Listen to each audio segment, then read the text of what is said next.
মানুষের ভুল ভাঙে দুই জায়গায়। কয় জায়গায় জানেন? দুই জায়গায়, দুই। একটা হচ্ছে সফরে, আরেকটা হচ্ছে কবরে। সফর কি?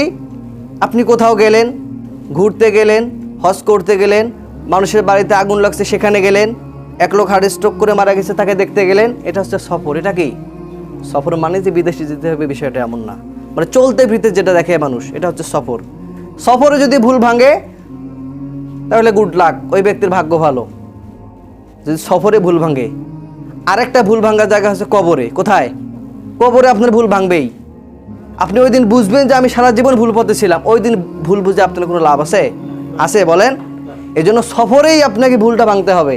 আমাকে গালি দিয়ে, অন্যের সাথে কাজিয়ে করে, প্রয়োজনে ইমামকে বাদ দিয়ে হলেও যদি আপনি ভালো হন, তারপরেও ভালো, তারপরেও কি, তারপরে পরিবর্তন হন। নিজের আখিরাতকে গোছাই, নিজের কবরকে গুছিয়ে নিয়ে। অনেক দিন হলো তো, অনেক বয়স হলো তো, অনেক দিন তো মসজিদে আসার হলো, 1-1.5 মসজিদ পার করে ফেলেছি মসজিদে আসতে আসতে, কোনো পরিবর্তনই নেই। মসজিদ থেকে কোনো কিছু নিতেই পারি নাই। আগেও সুদ খেয়েছিলাম, এখনও খাই। আগেও জুলুম করেছিলাম, এখনও করি। আগেও স্ত্রী পর্দা করতো না, এখনও পর্দা করে না। তো কী লাভ বলেন? এখানে আসার কী লাভ? কথা বলার কী লাভ? আপনারা এখানে আসতেন কাজ ফেলায় কী লাভ? আছে কোনো লাভ? ওই নামাজ আপনি 2 রাকাত পড়তে পারেন, অথবা যারা পড়েন না, ওই 2 রাকাত না পড়লেও কিছু হবে না। যারা সারা সপ্তাহ ফরজ নামাজ পড়ে না, ওই 2 রাকাত না পড়লে কি হবে? তার হবে কিছু? ফজরের নামাজে যে পড়ে নাই, একটা জিনিস বুঝাইতেছি আপনাদেরকে, নামাজ পড়তে নিষেধ করতেছি না কিন্তু। এজন্য বলি যে প্রতিটা জিনিস যেন হয় আমাদের পরিবর্তনের কারণ, প্রতিটা কাজ কথা যেন হয় আমাদের পরিবর্তনের কারণ, প্রতিটা জিনিস যেন হয় আমাদের লাভের কারণ।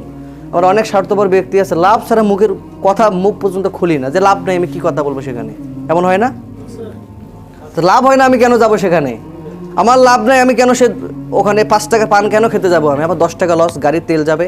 তো প্রতিটা ক্ষেত্রে লাভ খোঁজেন, তো এখানে আসছেন, এখান থেকে আসার কি লাভ বলেন?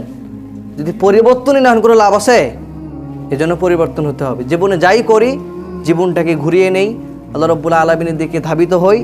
অনেক দিন হায়াত পেলেও আর হয়তো বেশি দিন পাবো না। এজন্য আমাদের জীবনটাকে গুছিয়ে নেই। আল্লাহ রাব্বুল আলামিন তৌফিক দিক। আল্লাহুম্মা আমিন।